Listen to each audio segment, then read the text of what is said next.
یا نبی سلام علیکہ۔ بسم اللہ الرحمن الرحیم۔ ناظرین و سامعین، آج آپ کی خدمت میں بہت ہی پیارا عمل لے کر آیا ہوں۔ اس عمل میں آپ سیکھ سکیں گے کہ مریض کی تشخیص کس طرح کی جا سکتی ہے۔ اس سے پہلے میں نے دو عمل بتائے، ایک پانی والا اور مٹھی والا، ضرور آپ نے وہ ویڈیو دیکھی ہوگی۔ آج ہم تیسرا عمل آپ کی خدمت میں لے کر حاضر ہوئے، وہ ہے یا جبار یا قہار۔ اس کے ذریعے آپ استخارہ کر سکتے ہیں۔ سب سے پہلے آپ نے کرنا یہ ہے کہ وضو ہو کر ایسا تعویذ لکھنا ہے۔ یہ دیکھیے، میں نے 9 خانوں والا 15 کا تعویذ بولتے ہیں اس کو، ہم 9 خانوں والا میں نے یہ تعویذ بنایا ہے، جس میں پہلے میں نے یا جبار، پھر یا قہار، پھر یا جبار لکھا ہے، اور یہ آپ نے تعویذ باوضو ہو کر لکھ لینا ہے۔ پھر مریض کو بھی تلقین کرنی ہے کہ اگر وہ بے وضو ہے تو وہ وضو کر کے وہ آپ کے سامنے بیٹھے۔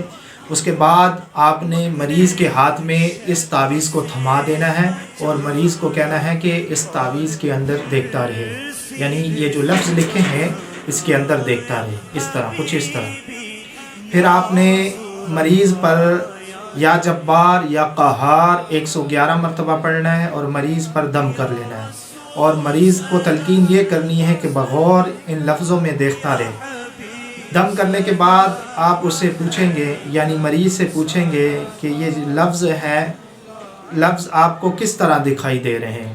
یا تو لفظ اسے لال کلر کے دکھائی دیں گے یا پیلے کلر کے، یا نیچرلی جس طرح کالے ہیں، جس طرح کالا یہ لفظ لکھے گئے ہیں اسی طرح رہیں گے۔ اگر مریض یہ کہے کہ یہ لفظ کالے دکھ رہے ہیں تو سمجھ لیجئے مریض پر کچھ بھی نہیں ہے، مریض پر نہ جنات کا مسئلہ ہے نہ جادو کا۔